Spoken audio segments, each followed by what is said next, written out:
Mehmoni Xorazm Forex'dan Sardor Voisov. Assalomu alaykum. Assalomu alaykum. Yaxshimisiz? Charchamayapsizmi? Kayfiyatlar.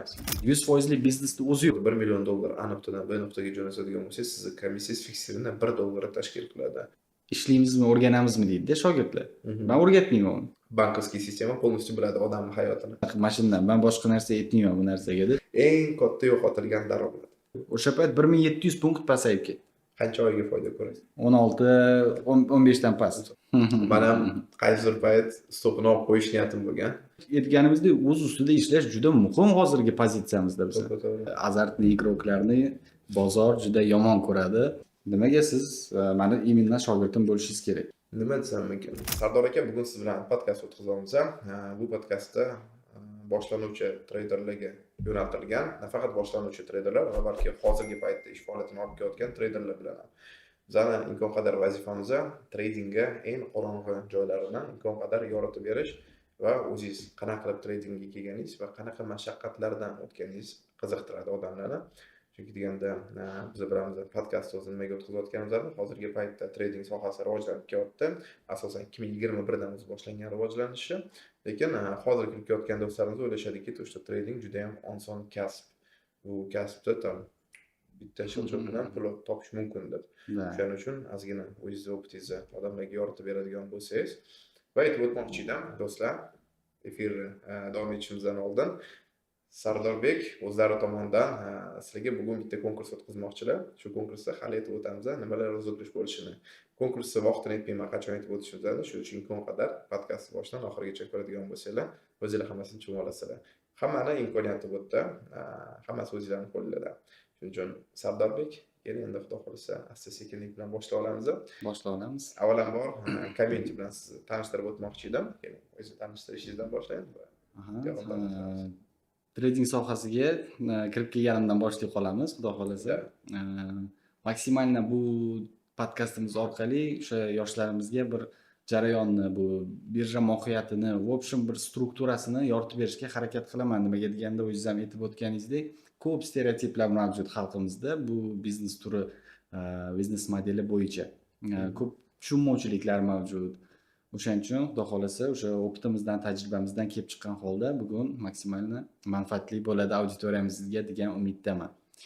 Kirib kelishimizdan boshlaydigan bo'lsak, o'zi meni eng katta fundamentim, adajonim borlar. Bular 2006-yilga taqaladi. Adamni bu sohada faoliyatini boshlashlari. Biz u payt endi yosh bo'lganmiz, uyda mana oilaviy muhitda adam shu kompyuterlarda trading bilan shug'ullanishlarini ko'rib katta bo'lganmiz. Va bu narsaga o'zimda ishtiyoq baland bo'lgan. Dasturchilikni o'rganganman, marketing yo'nalishlarini, keyin trading sohasiga ham qiziqqanman. Elektron to'lov tizimlari bilan ishlash, WebMoney, Liqpaylar bo'lardi bizga payt. Hozir ko'p brokerlar o'zi mana Uzcard himoyalarini bemalol qabul qilyapti. U paytlari sal elektron to'lov tizimlari bilan ishlanardi. Aytmoqchi bo'lganim, mana shu odamning faoliyatidan kelib chiqib, menda ham qiziqishlar paydo bo'lgan bu sohaga va oldindan shu o'rganishda, izlanishda davom etib kelganmiz. O'zimni sohani boshlash yillarim bu 2016 ga to'g'ri keladi. Endi u payt nima deydi, trading sohasi mana shu aytib o'tganingizdek yaqin o'tgan yillarda rivojlanishni boshladi. Bu oldin ham bo'lgan. Mana 16da ham bizning ofisimiz bo'lgan, o'zimizni adam shu 2007-yilda ham Toshkentda shogirdlarni tayyorlaganlar. Instagram ham ijtimoiy tarmoqlar orqali soha yana faollashdi. Bunga qiziqish yana ortishni boshladi. Va shuni fonida akademiya paydo bo'ldi. Har xil to'g'ri ma'lumotlar beradigan, noto'g'ri ma'lumotlar beradigan akademiyalar paydo bo'ldi. Bu narsani men o'sha yoshlarimizga aytmoqchi bo'lganim, biznes sifatida qabul qilish kerak bu narsani. O'sha azartli igroklarni bozor juda yomon ko'radi. Strategiya bilan stabil daromadga erishish manbaida qilish kerak. Masalan, traditsion bizneslarni oladigan bo'lsak ham, $5000 vложение qilingan biznes sizga bir oy ichida traditsion biznesda 5000 olib kela olmaydi. O'zi $300-400 sof foyda bilan chiqish ehtimol darajasiga ega. Masalan, oddiy fast food ochadigan bo'lsangiz ham. O'shaning uchun tradingga ham shunaqa nazarda tashlash kerak. Men o'zimning shogirdlarimga aytadigan raqamlarim bu 1-3% dan daromad ko'rishi bolaga aytaman-da. Bu narsa oddiy raqamlar emas, bu o'sha biza qo'llaydigan risk managementdan kelib chiqqan holda imkoniyati bor va xavfi ozroq bo'lgan raqamlar. Bu raqamlar ham hozir bo'lib o'tmoqchi edim. 1% dan 3% grensiya aytilib o'tildi. Bu qancha muddat ichida bo'ladigan daromad? bir kun ichida. Bir kun ichida 1% dan 3%. Da, shunda в принципе strategiyangiz demak 1% risk olasizda. Agar 1% dan 3% bo'ladigan bo'lsa, to есть yoki 1 ga 1 yoki 3 ga 1 jalb qilyapti. Shunaqa. Gap yo'q. Bu narsada uzoqqa borsa bo'ladi. Masalan, hozir prop trading degan narsani ham men juda ilgari suraman shogirdlarimizning orasida. Nimaga deganda уже prop hisoblarda bu 1% ko'rsatkichimiz yaxshigina daromad olib kelish xususiyatiga ega. Masalan, hammani ham bu biznesga 5 ming, 10 ming tashlash imkoniyati yo'q-da. No tashlab o'zini mablag'ida ham faoliyat olib borsa, bu juda ham yaxshi. No prop trade agar yo'qlar, imkoniyati yo'qlar, propdan ham foydalansa bo'ladi demoqchiman. Internetda ham filtratsiya degan narsa muhim. Ya'ni o'zingiz ham bu narsani bilasiz. Yaxshi platformalar bor, yomon platformalar bor. Buni ham o'sha ajratib olish kerak. To'g'ri. O'sha joylarga e'tiborli bo'lib ishlansa, xudo xolisa bu kasb yaxshi kasb. To'g'ri aytib o'tdingiz. Internetda ham ko'p narsa bor. Misol uchun reklama, marketing orqasida ketib qoladigan do'stlarimiz bor. Trading nimaligini bilmasdan turib, informatsiyani filtratsiya degan joyingizga men ham fikrim qo'shilaman.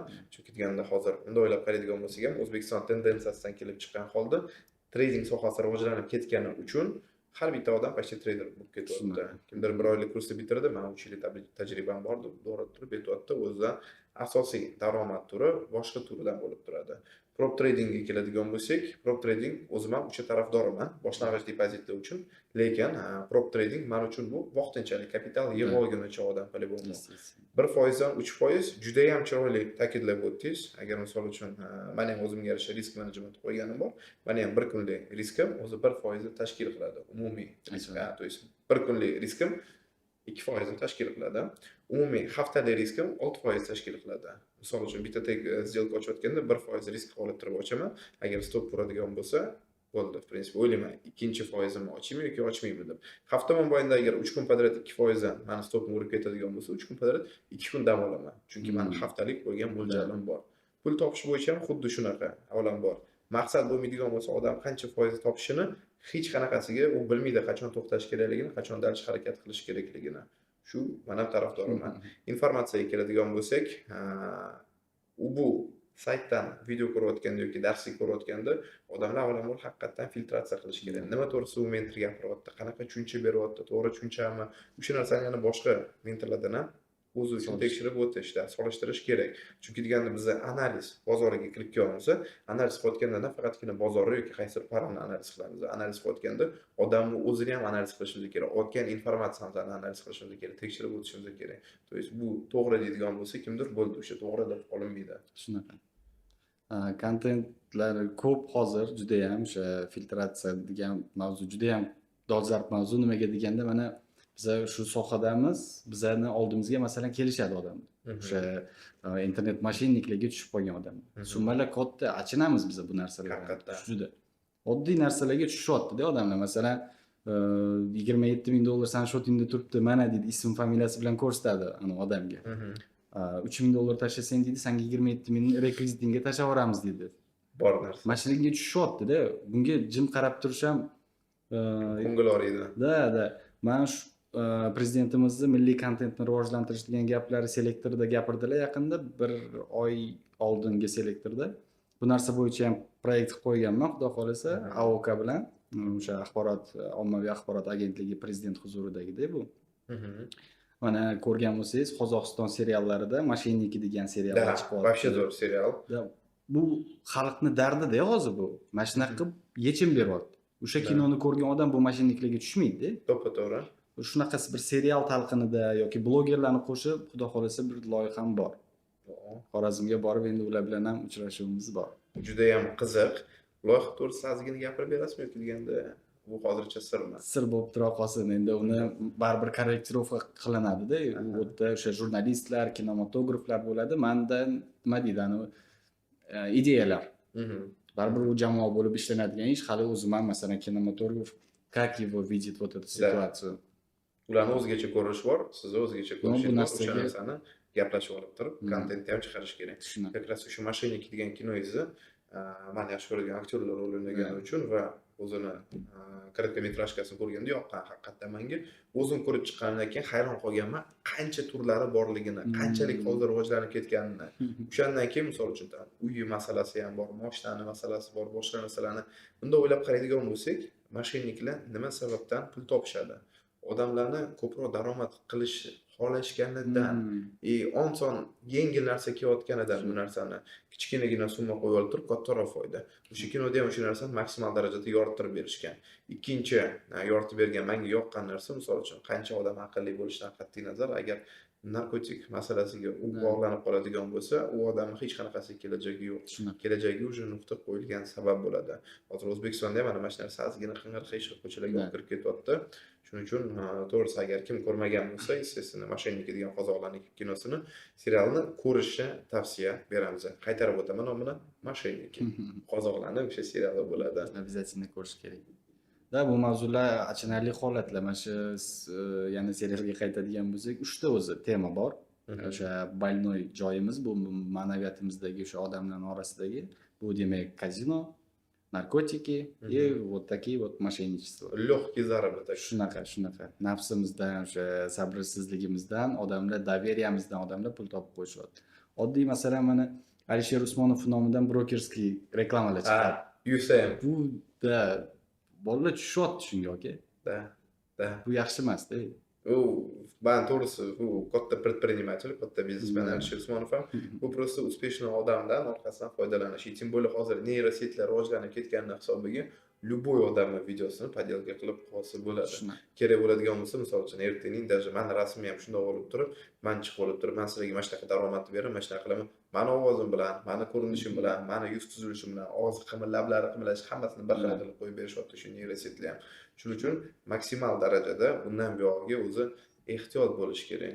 Chunki deganda agar biz bilimimiz orqada qolib ketadigan bo'lsa, rivojlanishdan bizlar mana shunaqa qilib aldashveradi, kidat qilishaveradi, darshimizni pulimizni chekka chiqarib keyin o'tiramiz o'ylaymiz, nima sababdan O'zbekistonda bunaqa boyish qiyinchilik bo'lib ketyapti, nima sababdan narxlar ko'tarilib ketyapti. O'zbekistondagi chunki pul A nuqtadan B nuqtaga chetga chiqib ketyapti. Davlat ichida qancha pul ko'p bo'ladigan bo'lsa, odamlarning ichida shu narsa aborot bo'ladi, aholida shu narsa bo'ladi. Ma'naviyat qanchalik boy bo'ladigan bo'lsa, естественно, boylik birinchi o'chirda men uchun mashdan boshlanadi. Albatta, естественно. Qachon masht boy bo'ladigan bo'lsa, keyin mamlakat sekin уже bo'laveradi.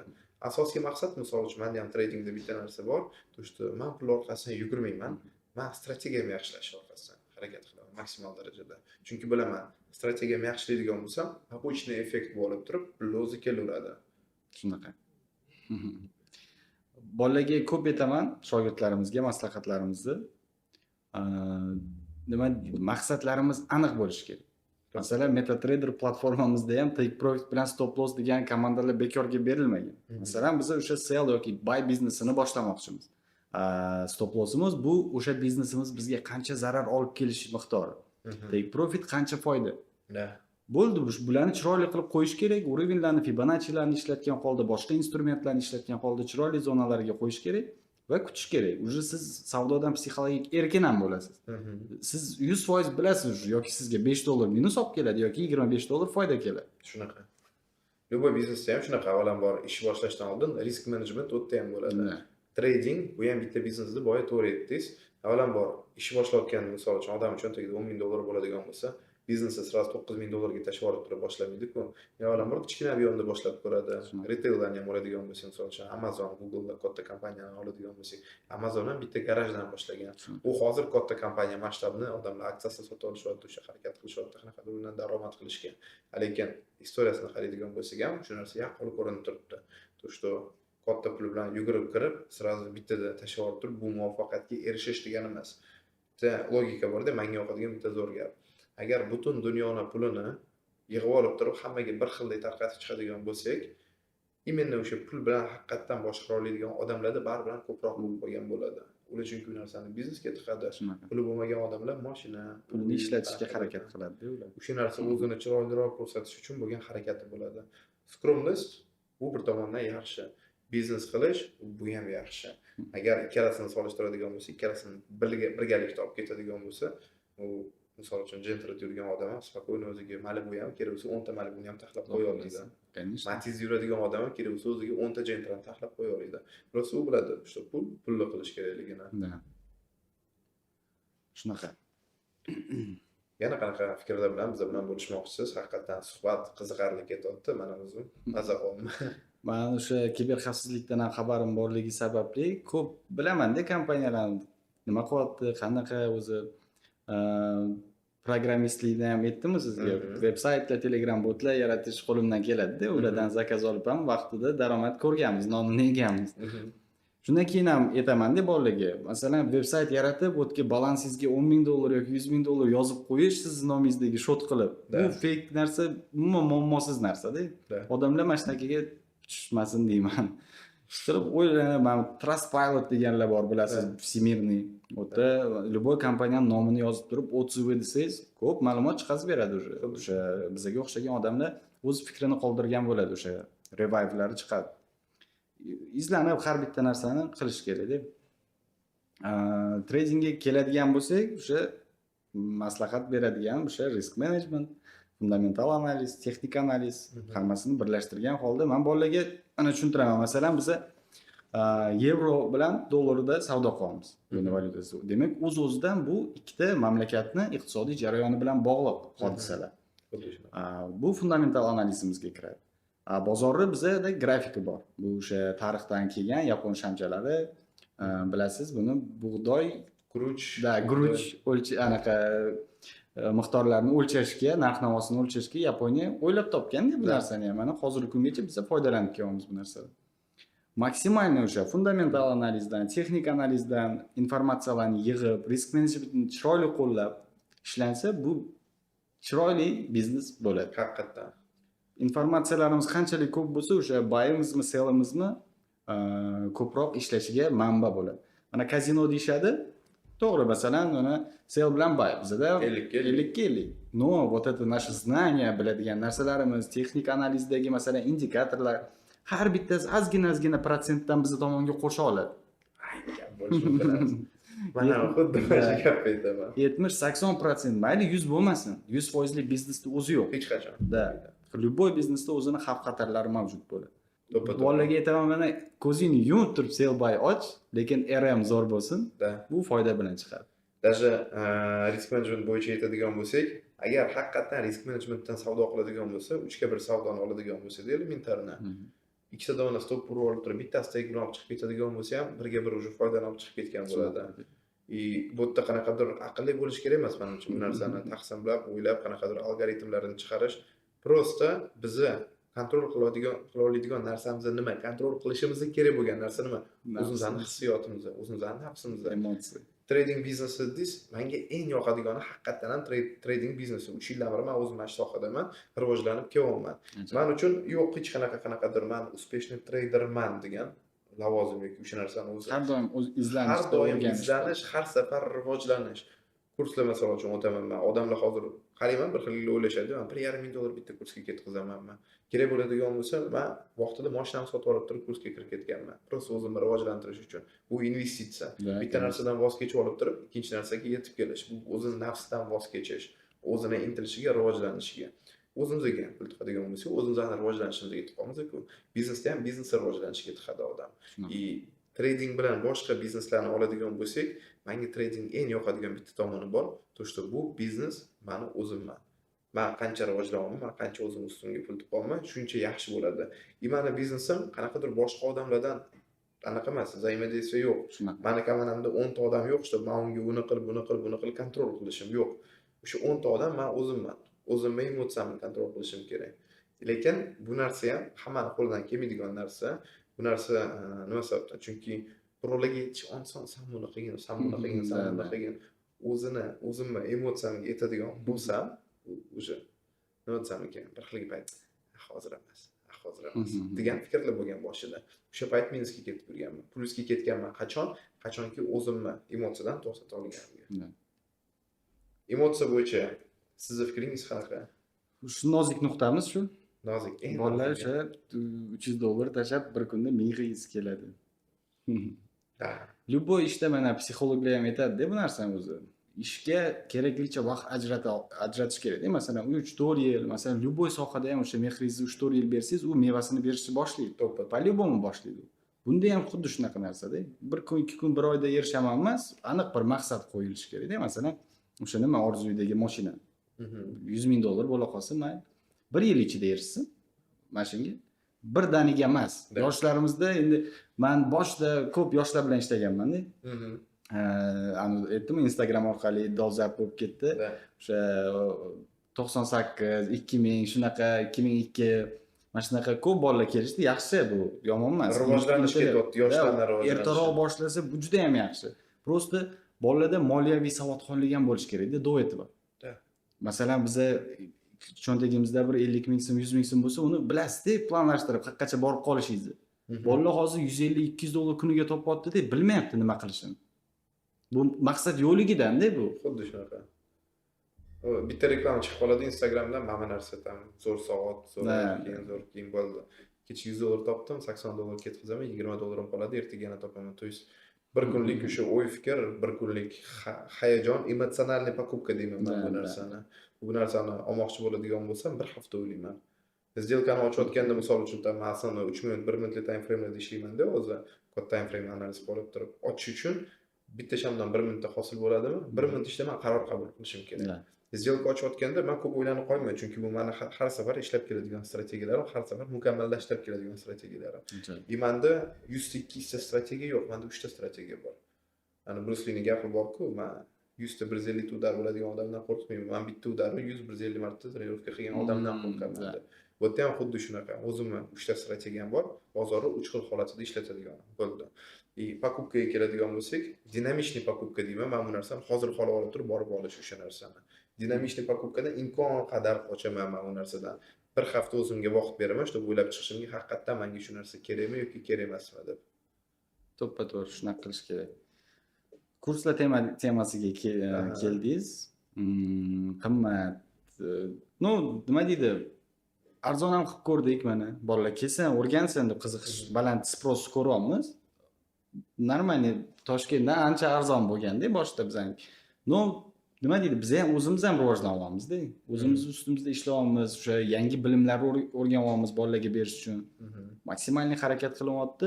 Bu aytganingizdek o'z-o'ziga sarmoya. Bu yerda trading sohasi ko'p eshiklarni ochadi odamlarga. To'g'ri.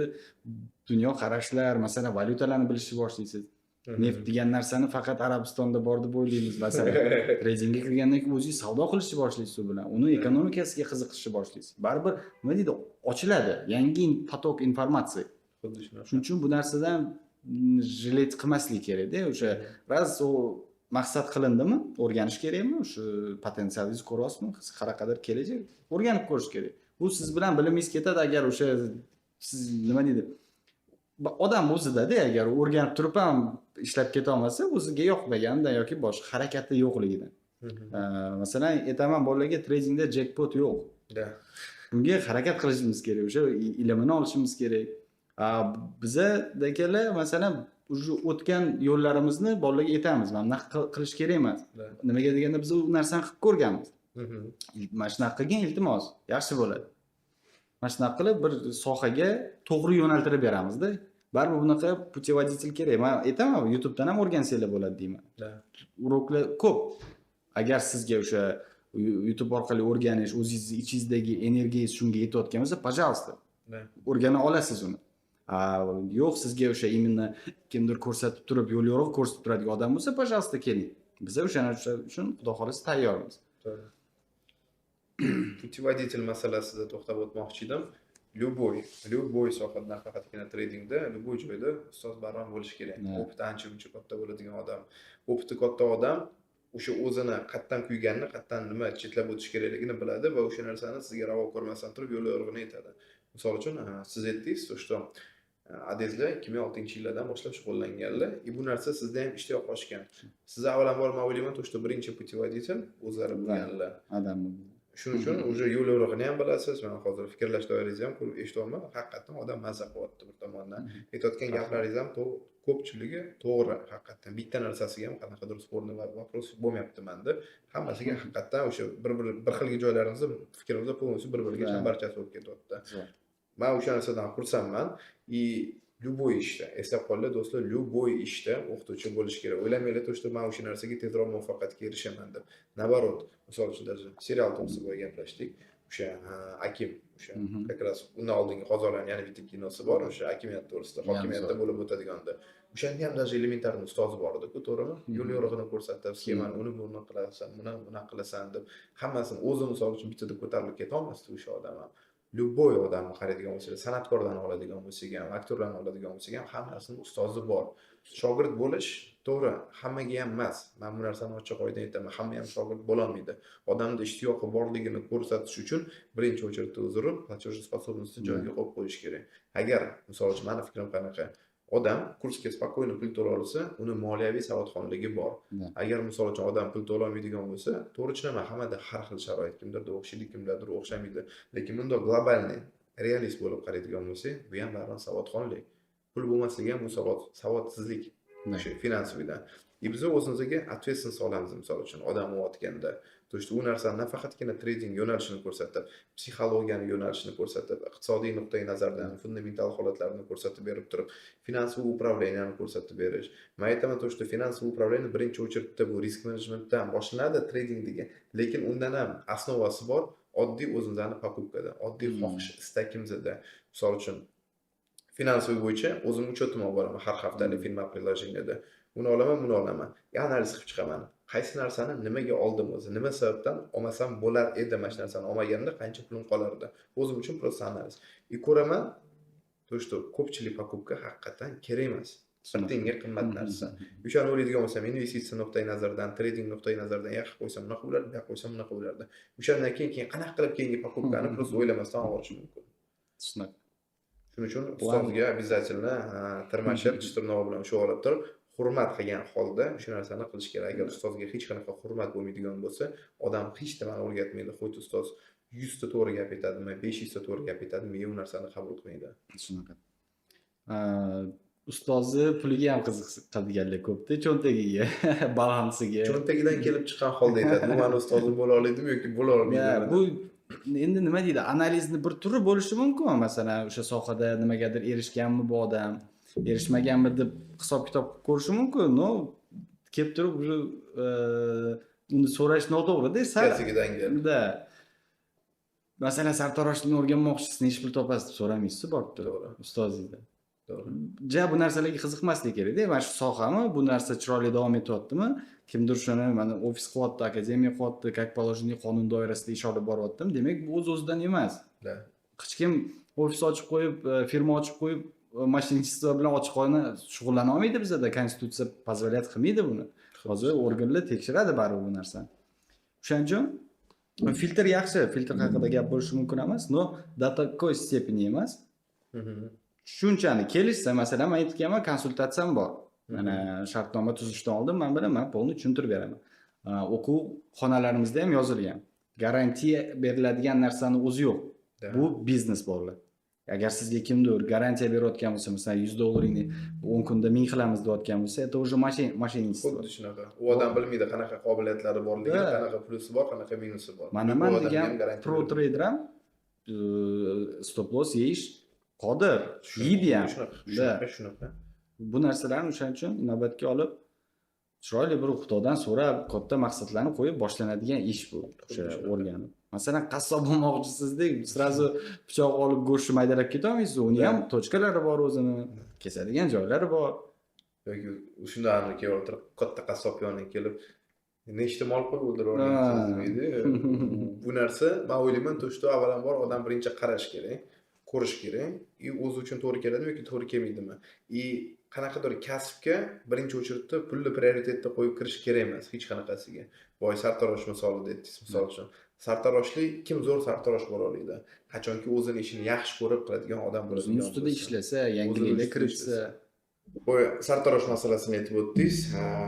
Bu fikringizga men ham qo'shilaman. Avvalambor, birinchi bo'lgan sababi odam sartaroshlikka kelayotganda u o'ylaydi-ku, qancha foyda topishini o'ylaydigan bo'lsa, естественно, kam foyda topishni boshlaydi. Agar ishini mukammallashtirishni o'ylaydigan bo'lsa, tajribasi bor odam bilan, конечно, ishlab o'zini tajribasini ham oshirib ketadi. Qaychi ushlashdan boshlab olib turib, soch qirqishdan ketib, har safar o'ziga vqlad qiladigan bo'lsa, естественно, muvaffaqiyatga erishadi degan fikrdaman. Конечно, mana ko'ramiz, o'zimiz tanishlarimiz ham bor. O'sha barberlar o'zini ustida ishlab, sertifikatlarni olib, masalan, sartaroshlarning ham turlari mavjud-da. Masalan, mahallaning sartaroshi bo'ladi yoki brend sartaroshi bo'ladi. O'zini ustida ishlab, mana shu darajaga yetyapti bolalar. Demak, это реально. O'sha harakat qilinsa, rivojlanish bo'lsa, yetiladi bu narsaga. Уже sartaroshxonalar CRM sistemalarga o'tishni boshlayapti, masalan, onlayn zapislar boshlanyapti toki. Bu rivojlanishi jarayonida. Trading ham xuddi shunaqa O'zbekistonda rivojlanib ketyapti. O'sha rivojlanish yaxshi ketyapti. Bu yerda nima desam ekan? Asosan o'zi kasbi yoqish yoki yoqmasligidan kelib chiqqan holda kelib o'ziga qarab keyin ketish kerak, davom ettirish, o'qish yoki o'qimaslik. Birinchi kundan keyin o'tirib turib, men bo'ldi bittani zelkani ochishni o'rgangandan keyin yoki buy sell qilgandan keyin sразу Instagramga tam pro trader, tam trading one, tam unaqa qilmasdan turib ishlab ko'ring, birinchi to'g'ri keladi, to'g'ri kelmaydi. Misol uchun hamma ham bir xil emas. Shunaqa. Kimgadir to'g'ri keladi, kimgadir ko'ngliga to'g'ri kelmaydi bu narsa. Baribir hozir media ichida yashayapmiz, u kontent, mana shu Instagram, mana ijtimoiy tarmoqlar biznes egalari uchun ham ko'p muvaffaqiyatlarni olib kelyapti-da. Bu narsani ko'p misolda men o'zim ko'rganman, taklif qilganman. O'sha masalan, traditsion biznesi bor odamlar ham sal o'zini rivojlantirgisi kelmaydi. Zona komfortida qolib ketganda ular. Bor mahsulotini ozgina bunday video qilib, prosta unga montaj kerak emas unga. Sal chiroyli qilib olib, informatsiyasini berib, tovar, xizmat haqida auditoriya yig'sa bo'ladi bu narsada. Ko'p ukalarimizni bizneslarini mana shunaqa qilib ko'maklashganmiz. Bu narsa o'z mevasini bergan. Bu masalan bozorda o'sha kiyim do'konlar ochib qo'yib o'tiraverganning ham foydasi yo'q. Uning ustida darsha rivojlantirish kerak. To'g'ri. Shuni aytmoqchi bo'lgan, bizning sohada ham xuddi shunaqa narsa. Rivojlansak, o'z mevasini обязательно bermasdan qolmaydi u. Bolalarda hozir mana shogirdlarimda, men o'zim bilaman-da, auditoriyamda masalan 10 ta odam dars o'taman, o'sha A guruhim yoki B guruhimda 10 ta odam bo'ladigan bo'lsa, men har bitta bolani bilaman o'zi. Nimaga deganda har kun ko'rishyapman ular bilan. Kim qanaqa o'zlashtiryapti, qaysi biri o'zlashtira olmayapti. O'sha bilinib turadi. O'zlashtira olmaganlar ustida yana maksimalroq ishlaysiz. Nima deydi? $10,000 ingliz tili kursiga bersangiz, o'zingizda xohish, o'zingizda intilish bo'lmasa, u uchitel sizga o'rgata olmaydi bu narsani. Bolalarda ham mana shu narsani kutaman-da, bolalar, давайте biz взаимодействие qilishimiz kerak. Men yarim soat, 1 soat gapirib tushuntirib beraveraman. Даже duxi yo'q-da, elementarniy bolalarimiz so'ramaydi. Ko'p savol beraman. Bitta mavzu tushuntirildi, masalan, lotlarning kalkulyatsiyasi именно mana opitim bo'yicha qiyinroq mavzu. Bu 1 kun, 2 kun, 3 kun davom etadi. Demanda bir tema. Miyani chunki o'zgartiradi. Lekin bu narsa elementarniy matematika-da, bu oddiy matematika. Xuddi shunaqa. O'sha punktlar, lotlar qancha foyda olib kelishi, qancha zarar olib kelishi. Punkt единицаga o'giriladi, o'sha единицаdan hisoblanadi, qancha depozitdan kelib chiqib, даже har bitta shagini ham o'sha orqali hisoblansa bo'ladi. Уже uni hisoblashni anglab yeta olsak, biz riskimizni qattaligini, qancha punktdan keyin slifimiz bor, qancha punkt masofagacha chida olishimiz, zonalar qayerda mavjud, o'sha orientirni ola olamiz biz. Xuddi shunaqa. Mana shu narsalarni nima deydi, siqib qo'yishadi-da, elementar narsalardan uchun. Shuning uchun rivojlanishda davom etishimiz обязательно kerak. Masalan, yana ko'p faillardan bo'ladi mana o'quvchilarimizda. Endi opit mana shu narsalarni men bilaman-da, keyingi guruhimda bu xatolik bo'lmasligini tarafdoriman-da. Nimaga deganda, yechim topaman bunga. Gmailni paroli bilan shaxsiy kabinetni parolini almashtirishadi. Bu juda achinarli holat-da, lekin o'sha qarichimiz kichkina-da bizlar. Shunaqa bor narsa. Mana shu mavzuga uzr davom et. Prosta orzu bilan hamma narsa bo'lmaydi-da, energiya berishimiz kerak. Chin qil dildan-da. Mana shu mavzuga keldik. Fail mavzusiga. Eng top 3 ta fail qanaqa? Qayta takrorlanib keladigan. Ismni xato yozish, real hisob ochishdi. Ismni xato yozish? Da. Oddiy registratsion formada ismni endi borda shunaqa bolalar bilmayman. Kichkina harf bilan yozadi. Elementar xato-da bu ham. Inson birinchi o'chirda o'zini hurmatini o'zi joyiga qo'yib qo'ygan bo'lishi kerak. Bu narsani biz mana maktabda bilamiz-da, o'sha ism, davlatlarning ism nomlari, shaharlarning nomlari, nomlar katta harf bilan yoziladi. Elementarniy narsa-da. Bu sizni masalan o'ziga bo'lgan men o'zim o'sha Sardor Vais deb kichkina harf bilan yozsa xafa bo'laman-da. Конечно. Bu elementar narsalar. Mana shu joylarda faillarni kuzatamiz. Yana e'tiborsizlik. Bolalar shoshib qo'yadi. Mana shu oddiy registratsion forma, masalan, marketdan ham hisob ochayotganda uncha ko'p narsa so'ralmagan u. Da. Yo, pasportingizni ham avtomatik oladi o'sha. O'sha joylarda pochtani yozadi, Gmailni qo'ymaydi. Yoki Mail.ru'dan ochgan bo'lsa, Gmail deb o'tib ketadi. O'sha kod kutib o'tiraveradi, qarasangiz bitta harf noto'g'ri ketgan bo'lish. Aha, Bu ikkinchisi. juda umuman men aytaman sizlarga bolalar, men kompyuter o'rgata olmayman sizlarga. Biz trading o'rganmoqchimiz. Sizlar kompyuterni Google Chrome'dan foydalanishni, mobil устройствоdan foydalanishni bilib kelishinglar kerak menga. Bazaviy hozirgi zamonda bazaviy потребность shu. Конечно. Endi bizlar Xorazmda soha yangi bo'lgani uchun baribir bu narsalarga to'xtalib o'tamiz. Shogirdlarimizga maksimalniy podдержкада bo'lamiz. No, o'zimizni ustimizda все-таки ishlashimiz kerak. Tak, Xorazmda olsiz, lekin Toshkent bo'yicha aytaman. Menda top 3 taligan bor, fail bo'yicha. Birinchi, 3-chi o'rinda keladiganlar avvalambor demo shotga pul tashalgan. Okey, men shotimga pul tashladim, qarаш, lekin pul tushmadi. Screenshot tashlab bering. Demo shotda screenshotni tashlab. Men o'tirmanda o'ylab. Qanaqa qilib demo shotga pul tashlagan? Qanaqa qilib? Просто o'sha payt o'zim ham yorilib ketdi. Yozaman, "Aka, bu shotga pul tashladim." "Yo'q, men tashladim." Bu shotga pul tashlab bo'lmaydi, bu demo shot. Qanaqa qilib demo shotga pul tashlash? Hop, pulimni chiqarib olmoqchiman bu yerdan. O'tiraman, o'ylayman.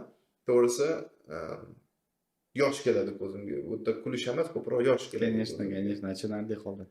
Ikkinchi o'rinda turadigani Binance hech pulim borligini ko'rib bering. То есть, A-Markets, там desentralizованный birja, regulировкасы bor birja, forex bozor, kriptovalyuta birjasi, desentralizованный birja, regulator hozirgi paytda endi qo'shilishni boshlashyapti. Vроде бы bir-biriga hech qanaqadir bog'liq joyi yo'q deb o'tiraman, o'ylayman. Aha, deyman. Birinchi top o'rinda turadigani, aka, menga elektron pochta ochib bering, login parolni menga tashlab bering, men shot ochmoqchiman. Men o'sha paytda o'tirib o'yladim. Men elektron pochta sizga ochib berishim kerak. Menga ochib berishingiz kerak. Nima sababdan? Men sizdan o'rganyapman. Men o'tirib o'ylayman-da. Elementarni agar odam misol uchun elektron pochta ochishni hatto YouTube'ga yozmagan bo'lsa-da, o'sha narsani ko'rmagan bo'lsa, o'ylaydigan bo'lsa, o'sha narsani men qilib berishim kerak bu odamga deb o'ylaydigan bo'lsa, qanchalik holat aylanarli yoki og'ir deb. Elektron pochta bu anchadan beri kelayotgan narsa-da. Qanchadan beri любой misol uchun ishda yoki qanaqadir saytga kiradigan bo'lsa, elektron pochta so'raladigan narsa. Men o'sha o'tirib o'ylayman-da, misol uchun elementarni даже qanaqadir sotsial setga kiradigan bo'lsa ham, o'sha Instagram o'zida ham elektron pochtani so'raydi elementarni loyalni oshirish uchun. Qanaqa qilib?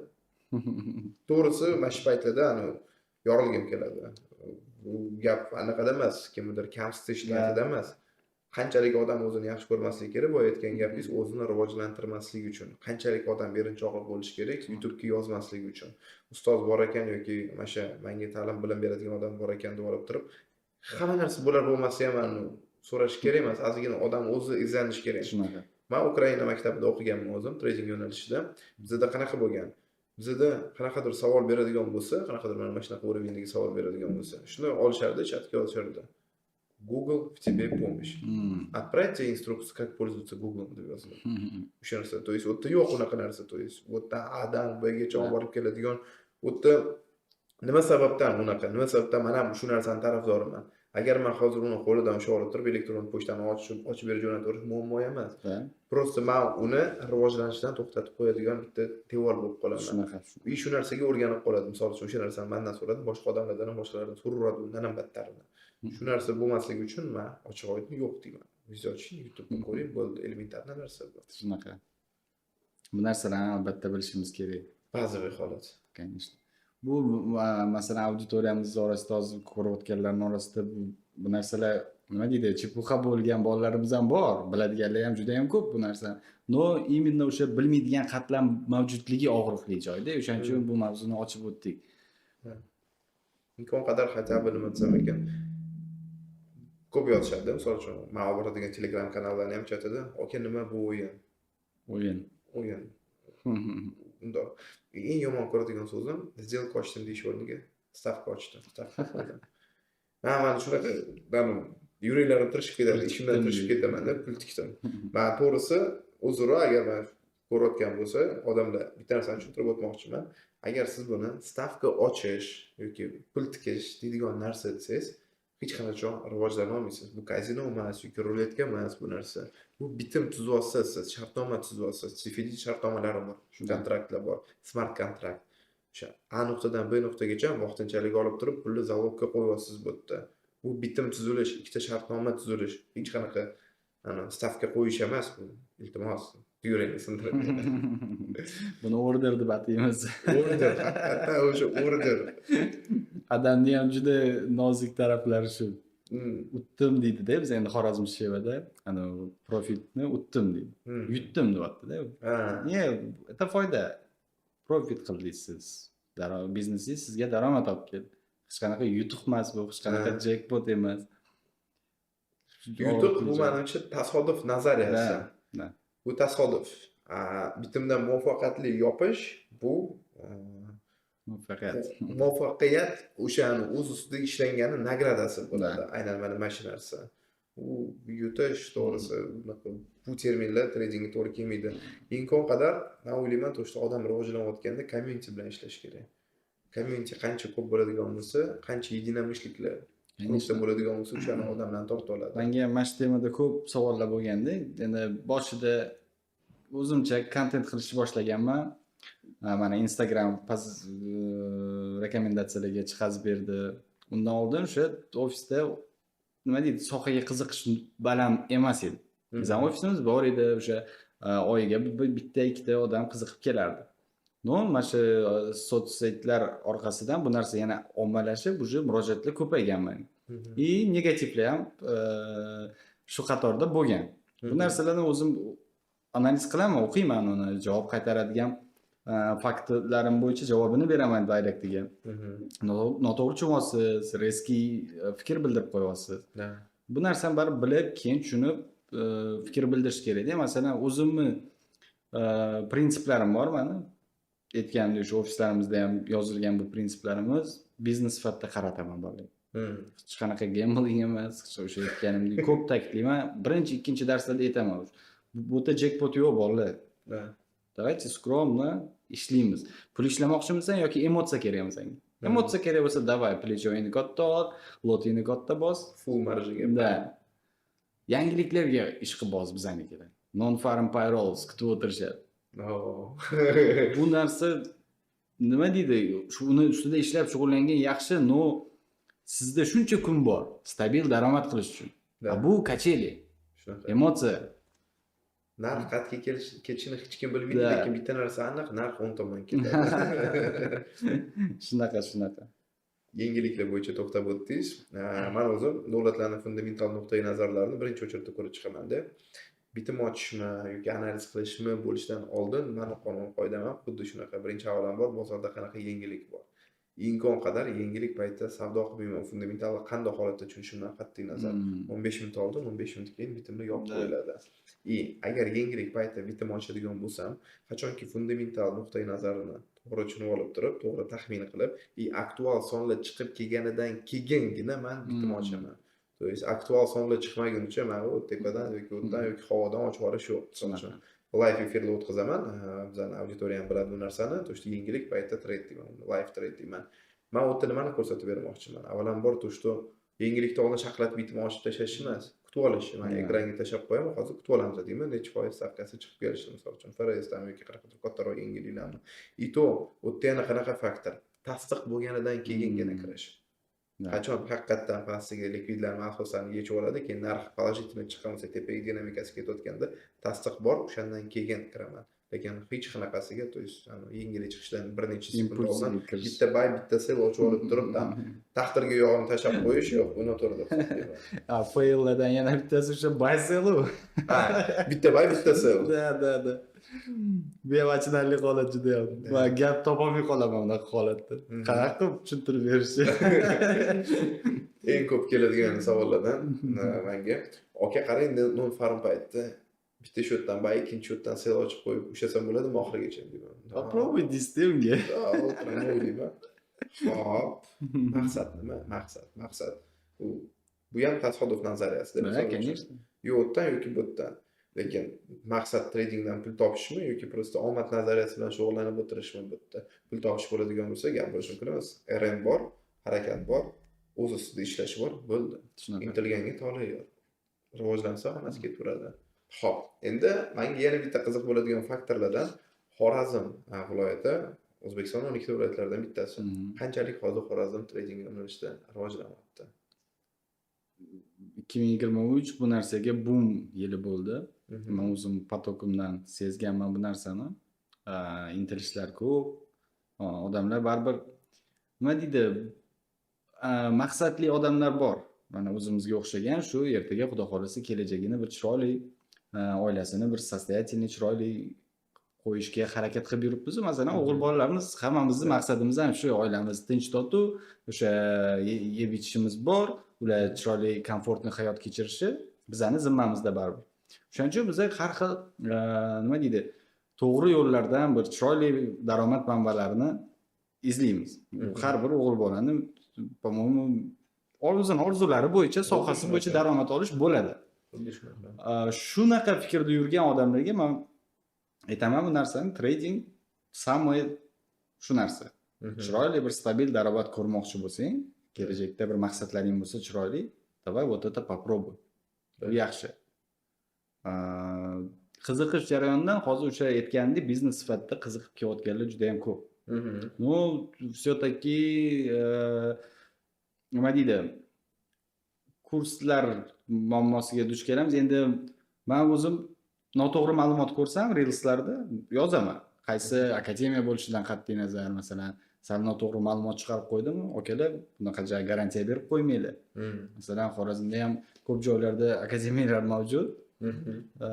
No, biz o'sha birinchilardan ochganmiz. Ochganimizdan beri prinsiplarimiz shunaqa. Qadam уже bu narsa yuridik tomondan ham chiroyli qaraydilar, shartnomalar tuzamiz, shartnomada punktlari ham chiroyli keltirilgan, hamma narsasi. O'shaning uchun просто biznesni ta'limini chiroyli olish kerak. Dostoverniy informatsiya beradiganlardan. Xuddi shunaqa. Hozir masalan, meni kursimda o'qing, $300 berasiz, $1000 ishlab chiqib ketasiz o'rgan. Mana shunaqa qilib marketing qilishyapti-da. Ertaga u javob bera olmay qoladigan holat. Masalan, javob bera olganimizda biz qilmaymizmi shu ish? To'g'ri. Davay puling bilan kel, masalan, 10 ming olib kel, 20 ming qilib chiqib ketasan yoki 15 ming qilib chiqib ketasan. Har xil situatsiya bo'lishi mumkin. Masalan, fundamental temasini ham bekordan bekor ochmadik. Nima deydi? Отчетность deb ham, masalan, o'sha ishsizlik sonlari bo'yicha chiqadi. Har hafta. Ishsizlik sonlari nimaga chiqadi o'zi? Qanday paydo bo'ladi ishsizlik? Kim o'zi ishsizlar? Bu baland bo'lsa yaxshimi, past bo'lsa yaxshimi? Masalan, ishsizlik sonini o'zini bilib olish kerak, iqtisodiyot tomonidan. Buni biz 9-sinflarda o'tganmiz-da, to'g'risi. Ya'ni o'sha davlatda endi bizning davlatdagi qonun qoidani uncha bilmayman, ishsizlik temasi bo'yicha ham bor, pasoga bor. Amerika shuni beradi masalan. Bu demak potensialniy davlat byudjetiga ugroza bo'ladi. Minus ko'p bo'lsa, qancha ishsiz ko'p bo'lsa, shuncha odamlar kam podoходini olib to'laydi, davlat byudjetidan. O'sha masalan elementarniy bir $1,5-2,000 oylik oladigan bo'lsa ham o'sha amerikanец u iqtisodiyotga o'z hissasini qo'shib yuradi. Kommunalniy vaqtida to'laydi, produktni sotib oladi, nalog to'lanadi undan. Proses. Qo'pol qilib aytganda u nima deydi? Boqimanda emas davlat uchun. U o'zini hissasini qo'shadi, как может. Конечно. Mana shu narsalarni elementarniy bilishimiz kerak. Yangiliklar bilan ishlashda bizda nima tushunadi? investing.com. Kirib olishadi, qachon yangilik chiqishi, mana shu. Bu narsani ustida o'sha har bitta tematikasini chuqurlab o'rganish kerak. Bitta bo'lsa ham shuni o'qisa bo'ladi. Nima to'g'risida? Agar tushunmasa translate ga tashlasa o'zbekcha qilib beradi. Men даже bitta narsani aytaman, men olib boradigan briefinglarda birinchi texnik tahlildan oldin birinchi fundamental yangilikni aytib o'taman. To есть mana shu vaqtda yangiliklar bor. Bu yangilik bozorga mana shunaqa ta'siri bor. Kutayotgan aktual son, o'tgan aktual son bunaqa, bugun kutayotgan prognozim mana shunaqa. Prognozdan baland chiqadigan bo'lsa, bu yoqqa ketadi, past chiqadigan bo'lsa, bu yoqqa ketadi. Nuqta virgullargacha tushuntirib beraman. Ishsizlikka bunday olib qaraydigan bo'lsa, har hafta bo'ladigan yangilikda. Bu yangilik menimcha bilmaslik bu tradingda uyatga hisoblanadi. Elementarniy logika asosida o'ylaydigan bo'lsak ham, mana hozir siz aytgan misoldan tariqasida Ishsiz odam davlatga plyus olib kelmaydi. Подоходный налог to'lamaydi. Ishsiz odam bu puli yo'q odam. Puli yo'q odam restoranga kirib ovqatlana olmaydi. Ovqatlanolmayaptimi, demak NDS to'lamayapti. Korzinkaga kirib misol uchun tovar ola olmaydi. Tovar ola olmayaptimi, demak yana qo'shimcha qiymat solig'ini to'la olmayapti bu odam. Davlat hissasidan boqilib yurilgan odam. Ikkinchi misol uchun menga yoqadigan bitta faktor уровень потребительского доверия. Iste'molchilarni nastroyi. Iste'molchilar nastroyida har bitta inson o'z hissasini qo'sha oladi. Mana elementardan bir oyda bir News'dan SMS keladi. То есть потребительский настрой bo'yicha 54 ta savol. 54 ta savollar ichida o'sha yerda yozilgan. Sizga hozir narx-navo qanchalik yaxshi, qanchalik produktlar narxi. Bu bizning nastroyimizni bilish uchun. Elementarni o'sha SMS kelganda ham, misol uchun yon atrofimda 10 ta odam bo'ladigan bo'lsa, 10 tadan bitta men javob beraman menimcha. Hammasini belgilab chiqib, agar misol uchun produktlar narxi dinamik o'sib ketayotgan bo'lsa, men o'shani belgilayman. To есть produktlar narxi o'sib ketyapti. Menga politika yoqmayapti, bu politika yoqmayapti yoki o'zim izohimni yozib qoldiraman. Sababi bu qo'shilgan hissa avvalambor bizning rivojlanishimiz uchun kerak bo'ladi. Hamma keladi, ismini xarid o'tkazib yuboradi, bo'ldi. Undan keyin nima bo'ladi? Ertaga narx oshib ketadi, voy dod, narx oshib ketdi, unaqa bo'ldi, bunaqa bo'ldi. Undan ko'ra hissani qo'shish kerak, o'sha narsani qilib javobini berib qo'yish kerak. Конечно. Ko'pchilik treyderga yoqmaydigan savol, lekin ko'pchilik o'sha mana shu ekran orqasida o'tirgan odamlarga yoqadigan savol. Eng katta yo'qotilgan daromad. Eng katta failim mana rivojlanish haqida ko'p gapiraman-da, yoki. Bu narsa bekor emas-da. 2016-yil bilsangiz Brexit bo'ldi. Funt sterling o'sha payt yevrodan, dollardan qimmat bo'lgan. Funt sterling bilan amerikanskiy dollar parasida men endi qisqa o'yladim. 2016da, demak men yoshroqman hali. Unda ham sizlar bilan hamkorlik qilardim. Sizlardan real hisoblarim bor edi. O'shanda men qisqa o'ylaganman, qanaqa endi o'zimni по мере возможности kelib chiqqan holda, bizning endi mentalitetda bunaqa narsa bor-da. O'zbek mentalitetida bor, masalan, kelin kuyov, yosh oila отдельный kvartiraga chiqib yoki o'sha отдельный xonadonga o'tib uydan chiqib yashaydigan bo'lsa, bu vilka qoshig'igacha olish kerak. Posudasini kerak, bытовухani o'zi ham bir muammo-da. Baribir расходный jarayonlar.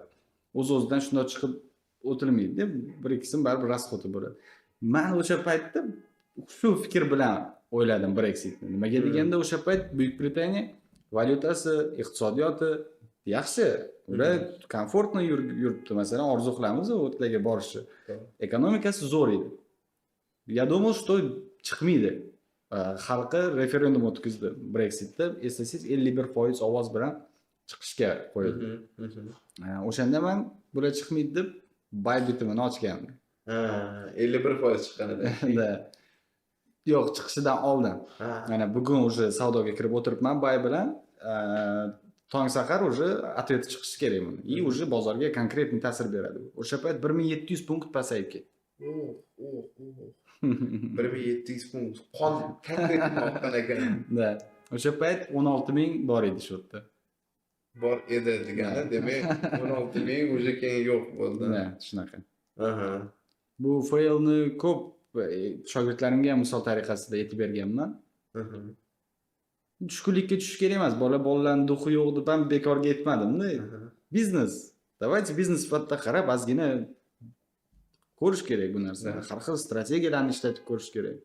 Masalan, 3-4 ta shotlar, kripto hisoblar bor, masalan, Amarkets kompaniyasi ham bir necha xil turdagi shotlarni beradi. Bu bekordan emas. Har xil торговый sistemani sinab ko'r deyilgan maqsadda. Masalan, долгосрочный bo'lsa, ana fiksirованныйda o'tir, swap olmayman. Tez-tez scalping qilmoqchi bo'lsan, ETC'lar qulay senga. Mana shunaqada работает-da broker masalan. Xuddi shunaqa. Tak, keling mayli endi sizga savol bergandan keyin bu savolga o'zim ham javobini beray. Chunki noto'g'ri bo'lib qoladi bir tomondan agar aytmasam. Sizda 16000 bo'ladigan bo'lsa, menda как раз 2 yil oldin bo'lgan bu holat. Men o'zi 3 yildan beri trading sohasidaman. Kriptovalyuta sohasidan boshlaganman полностью. То есть forex sohasiga endi o'ylab qaraydigan bo'lsam 1,5 yil bo'ldi kirib kelganimga. Men oldin Begzot FX'ga Instagramga olib borardim и полностью kripto entuziastdim. То есть men uchun qiziq bo'ladigan narsa kriptovalyutadan rivojlanib kelish. Hozir даже elementarni spotoviy savdolarga kriptovalyuta olib kirilish ham bu men uchun bitta katta muvaffaqiyat. Chunki 2 yil oldin men aytib yurganman полностью birinchi pul munosabati agar odamlarda barter munosabatidan keyin tangalardan o'zgarib keladigan bo'lsa, hozirgi munosabatga keladigan bo'lsak, hozir pul va kartochkalar. Да. Kartochka misol uchun sistemasi man bilmayman hozir qanchalik to'g'ri bo'ladi efirga yetishmi, qanaqa ishlashi. Bankovskiy sistema polностью biladi odamning hayotini. Да. Qayerdan ko'proq pul narsa oladi, qayerda ko'proq o'tiradi, kimga qanaqa pul jo'natadi, to есть полностью отслеживание sistemada bu narsa. Shuning uchun men to'g'risi banklarni yomonlamayman ham. Yaxshi deb ham o'ylamayman. Rivojlanishga hali ancha yana bor, to есть bundan ham zo'r holatlarni olib kela olamiz bu narsa bo'yicha. Bu narsa okey, meni ham ko'p qiziqtiradi-da o'zi. Mana shu aytgandek texnologiyaga qiziqaman. Masalan, kriptovalyutada ishlaymizmi, o'rganamizmi deydi-da shogirdlar. Men o'rgatmayman uni. Nimaga? Masalan, ana shu yevro bilan dollar biz taqqoslayapmiz, уже mamlakatdan o'rganyapmiz nima bo'lishini. Bu yerda unaqa ishlamaydi-da fundamental. Bu yerda hozir masalan крупный publicni egalari masalan Elon Musk chiqib turib Dogecoin zo'r desa yoki просто Doge zo'r desa ketdi. Bu уже piarniy marketingda. No, xuddi siz aytganingizdek, bu narsani inkor ham qilmayman. Bu kelajak valyutasi, texnologiya zo'r. Va bu texnologiya. Bu texnologiya bo'yicha nimani aytib o'taylik, misol uchun O'zbekistondan hozir qanaqadir chet elga jo'natadigan bo'lsam, pul Zolotaya korona deymizmi, WebMoney deymizmi, to есть Western Union deymizmi, любой платежный системада kamida 5% komissiya olib qoladi. 5%, 8%, to есть hamma платежный sistemada har xil. Bunda o'ylab qaraydigan bo'lsam, men как трейдер 5%, 8% налог to'lash, komissiya to'lashga bitta tranzaksiyaga yuragim achiydi. Agar misol uchun tam legalni bo'ladigan bo'lsa, mayli, lekin men A nuqtadan B nuqtaga просто pul jo'natyapman. Qanaqadir daromad qilmayapman bundan yoki hech nima qilmayapman. Kriptovalyutaga keladigan bo'lsak, qo'ydi $1 million A nuqtadan B nuqtaga jo'natadigan bo'lsangiz, sizni komissiyasi fiksirlanib $1 tashkil qiladi. To есть hech qanaqasi $2-3 ham emas. $1 million ham, $10 million ham $1 ga fiksirlangan summa to'lanadi. Bu yerda men aytib o'tamanki, to'shdan skorost shunchalik tezki, to'shda A nuqtadan B nuqtaga o'tish, to'shda hozirgi misol uchun terminal kartalarimizniki ham unaqa emas. И o'tda возможностьlar ko'p. И безопасность deyingiz. Безопасность вообще на высоте. Да. O'tda blokchain sistemasini agar kim bilmaydigan bo'lsa, bitta ko'rib chiqinglar, iltimos o'sha narsani. Juda kuchli sistema. O'tda qolipdan qolipga pul tushib keladi. Tranzaksiya o'sha transh полностью kodlarini qanaqa tuzilganligini agar ko'radigan bo'lsa, odam o'zi tushunib yetadi qanchalik mustahkam o'zi sistema turligini. O'zi kriptovalyuta bunday o'ylab qaraydigan bo'lsak, notarius uchun ishlab chiqarilgan o'zi boshida. O'sha imенно blokchain sistema, чтобы договорlar o'zgartirilmasin, doговорlar udaltib tashlanmasin, просто qaysidir исход qolsin-da, исход qolsin. Satoshi Nakamoto просто bu narsani boshqa yo'lda ko'rib chiqqan. O'sha paytda Silk Road degan amerikanskiy kompaniya bo'lgan, kompaniya emas, takoy Darknet bo'lgan. O'sha Darknet orqali odamlar anonim saqlash uchun mana shunday valyuta chiqarilib kelingan. Bu endi misol uchun qorong'i bo'lgan tomonlarida har bitta narsani plusiga ishlatsa ham bo'ladi, minusiga ishlatsa ham bo'ladi. Bu yerda menga yoqqan narsa o'zi avvalambor tezlik, kichkina komissiya va возможность. Tokenlar o'sadi, boyas aytgan gap misol uchun tam Elon Musk bitta yozadigan bo'lsa PR kompaniyalarda minus tomoni mana shu deb o'ylayman. Chunki deganda qancha bozor analiz qilishimdan qat'iy nazar qaysidir bitta o'sha katta kitlarda aytadigan bo'lsa, men Elon Muskga o'xshagan, men mana shunaqa holatda qolman desa, bu narx tepaga ketib qoladi. Qancha short ko'rishimdan qat'iy nazar, qancha likvidnost pastda bo'lishidan qat'iy nazar asoslari. Shuning uchun Bitcoinni tushib ketayotgan paytda mana eng katta bitta zelkada fail bo'lgan $11,000. $11,000 o'sha mana qaysidir payt stopini olib qo'yish niyatim bo'lgan. Auditoriya bilan ishlaymiz, mana xudo xolasa kengayib bormoqdamiz. O'sha bolalar masalan savollarini yoki tushunmagan joylarini jo'natishadi. Xursand bo'laman-da bu narsadan. Kimgadir ularda imkoniyat bor o'sha so'rab olishga. Murojaatlar bo'lib qoladi. Masalan, aka deydi, men kursga to'lashga masalan pulim yo'q edi deydi. O'rgatib turing, daromad qilsam qilib beraman. В таких случаях men aytganman bolaga-da, masalan auditoriyamga ham shu keveringlar bolalar, intilish bo'lsa, u masalan pul joyiga qaralib qolgan joyi yo'q, lekin bitta narsani biz tushunib olishimiz kerak. Siz hozir mendan Turkiyaga borib turib mol olib kelish yoki Dubaydan mol olib kelishni o'rganmoqchisiz. Lekin sizda pul yo'q u molni olishga. To'g'ri. Mana shu joyini ham o'ylab ko'ringlar. Ertaga masalan siz zo'r trader bo'lganingiz bilan siz sarmoyangiz bo'lmasa, bu bo'lmaydi-da bu narsa. Qarzga olib turib ham trade qilib. Da, bu emotsional holatlarni tushirib qo'yadi. Men bilaman deb o'tirish o'zi ham noto'g'ri-da. Duh yo'q deganim ham mana shularga taqalib qoladi. Отдача bo'lishi uchun nimadir berilish kerak. Elementar mashinistga qaytadigan bo'lsak, nima deydi? Menga telefon qilishadi-da, Sardor aka bitta joyda pulim bor, menga yechib bera olasizmi deydi. olib keling, ko'ramiz. Qanaqa joyda u? Hmm. Nima xizmatingiz uchun sizga tashalgan pul? Да. Qanaqadir ishini qilib berdingizmi? Yo'q. Просто Просто bonus. o'zida anu bonus internetda chiqib qolgan fakeviy saytlar. Karta raqamlarini tergan, boshqa qilgan, pul ko'rinib turibdi, endi yetish kerak uni. U sizni pulingiz yetib bo'lgan bo'ladi u. Да, shunaqa. Yoki o'sha rekvizitlaringni saqlab olaman, menga pul tasha deydi, obratni tashlayveraman deydi, sizdan oladi. Shuning mana shunaqa joylari juda qiynab qo'yadi-da. Haqiqatdan. Boya aytdingiz, что bilaman degan odamlarning kategoriyasida menga Ruslanning bitta gapi bor-da. Juda ham yoqadi. Я знаю то, что я не знаю ничего degan gapi bor. Agar mana shu gapni haqiqatdan har bitta odam o'zi uchun olib qoladigan bo'lsa, bu rivojlanishdan to'xtamaslik to'g'risida talashib berishadi. O'sha agar odam men bilaman dedimi, bo'ldi. Bu degani men rivojlanmayman degan gap bilan teng bo'lib qoladi bir tomondan. Rivojlanishda kerak bo'lsa yosh boladan ham o'rganamiz, kerak bo'lsa kattasidan ham o'rganamiz, dalashdan o'rganib ketaveramiz. Men shu yoshligimdan yangi emotsiyalarga qiziqqanman-da o'zim. Emotsiya bo'lganda qanaqa? Bu ma'naviy emotsiyalar. Masalan, nimadir birinchi marta chortoq suvini ichib ko'ryapsiz, masalan, это тоже эмоция в каком-то o'zini qarashida. Men juda qiziqaman bu narsaga. Как можно? Masalan, Dubayda ham sayohatda bo'ldik, birinchi marta. Banda moре ощущений-da. Energiya, ko'rmagan narsalarimni juda ko'pini ko'rdim. Masalan, o'sha Abu Dabida eng katta akvariumida pingvinlarni ko'rdim. Faqat televizorda ko'rardim men bu narsani. Flamingoni ko'rdim. Bu emotsional boom-da bu, уже miyada. Bu narsani tasdiqlovchi narsa birinchi potokim Alfa Gruppam Xorazmda bolalarning Hamkorbank degan bizada restoran bor. Takoy chiroyli. Restoran nomi Hamkorbank. Hamkorbank zdaniyasining eng tepasi, terrasa restoran edi o'sha paytda. Bizada endi binoning nomi Hamkorbank deb e'tirof qolib ketgandi. Bolalarni bir ochiq anaqada master-klass qilaman deb olib bordim terrasaga. Bordik, o'tirdik, chiroyli, dabdaba emas, chiste tamaddi qilib bilim berish bolalarga. O'sha yerda liftga chiqdik biz. Lift juda interes bolalardan 7 tami, 8 ta bolamiz. Bolalar liftga minganmi sizlarda olmanda oldin. Bolalar bir ovozdan yo'q deyishadi. Yo'q. Da. Emotsiya o'tdi ham yengga. Mana shu men sababchi bo'lib qolman-da, aka. Bu kichkina narsa bu. Lekin bolalar o'sha knopkani bosib ko'rmagan hali. Buni o'shaning uchun aytganimizdek, o'z ustida ishlash juda muhim hozirgi pozitsiyamizda biz. Bo'lmasa biz o'sha рабочий klassda qolib ketish imkoniyatimiz bor-da. Skidkalarga ko'p qiziqishadi, men bonuslarga ko'p qiziqishadi. Men ham bir ikki marta bonuslarni mana shu shogirdlarimni kichkinaligidan kelib chiqqan holda давайте demoda emas, mana real shot bonusda хотя бы $1 bo'lsa ham, bir lot savdo qilsangiz $1 beradigan bonuslar bor. Хотя бы motivatsiya bo'lsin, bolalarga bir $5-10 topsa ham degan maqsadda men talqavas qilardim o'tayman. Keyin qarasam, men noto'g'ri qilayotgan ekanman. Bolalarning qarachini kichkina qilib qo'yayotgan ekanman. O'sha oldin ishlashadigan brokerimiz bor edi, u o'zimga ham yoqmasdi uncha. O'sha berardi-da, no deposit bonuslar bor-ku, o'zi bilasiz. Без депозитni. Da, registratsiya qilasiz, verifikatsiya qilasiz, beradi, условияsi bor o'zi. Bu narsaga qiziqish juda kuchli bo'ldi auditoriyam tomonidan. Hozir menga yozishadi, mana, "Aka, vaqtingizni bekor ketkazmang" deydi.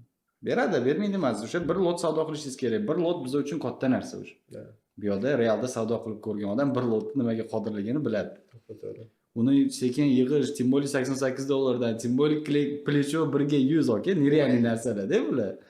Bu vaqtingizni bekor ketdi. Lучше ana demo shotda trenirovka qilsin, bir marta qilsin, necha pul tashlamoqchi? Masalan, o'sha mashinasini o'rganib bo'lsam $1000 bilan boshlamoqchiman. Давайте $1000 demo ochamiz. Bir marta slif qilamiz, 2 marta slif qilamiz, 3, 4, 5, 10, 15 biza уже trenirovka qilyapmiz. Xuddi shunaqa. Olimpiyskilar ham sразу olimpiysk bo'lib ketishmagan. Birinchi trenirovka, keyin o'sha. Keyin spokойнylashib, o'zingizga bir uverenlik sezganingizdan keyin 100 tashlab ko'ring. 001 da sekin nimadirlar qilishga harakat qilib ko'rish kerak. 001 da ham ancha-muncha narsa bo'ladi. Da. To'g'ri. Fikrga qo'shilaman. Mana shunaqada ish qilib Emotsiyada bo'ladigan bo'lsa, emotsiyalar ko'p haqiqatan. O'z bitta yana gap bor-da, menga yoqadigan gaplardan bittasi. Agar dushmaning hayotdan pushaymon bo'lishini xohlasang, tradingga olib kir degan gap.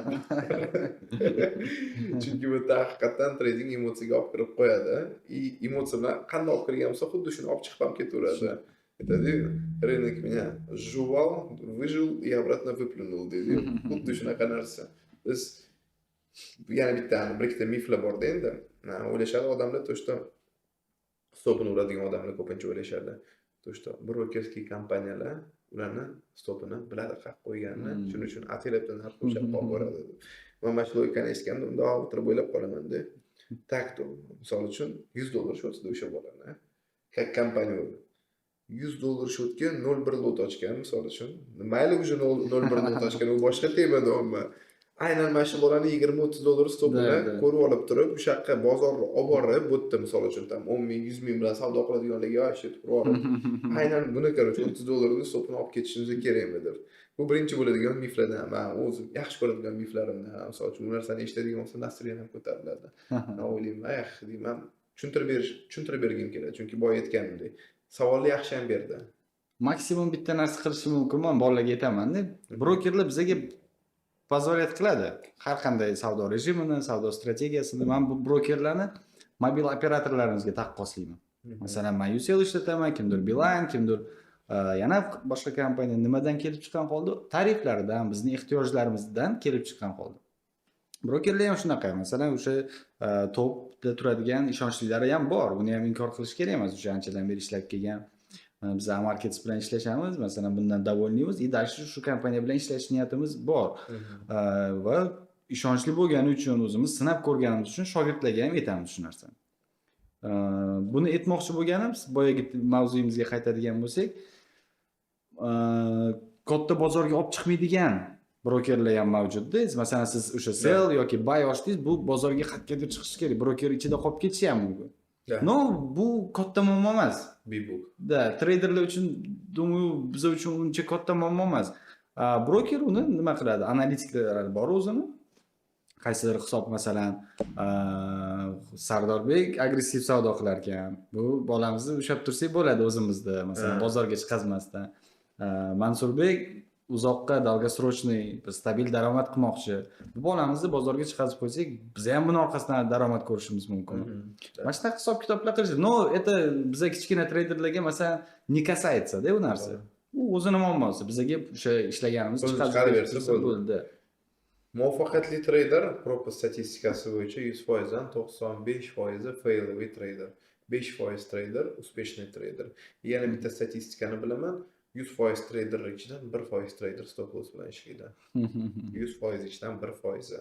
Bu aka nimadan shu bilasizmi? Bo'lmasa hamma biladi stop loss qo'yishni. Это всё-таки mana bu человеческий faktorlardan kelib chiqqan holda. O'sha insoniylik fazilatlarimiz не позволяет этого делать нам, потому что недисциплинарны мы.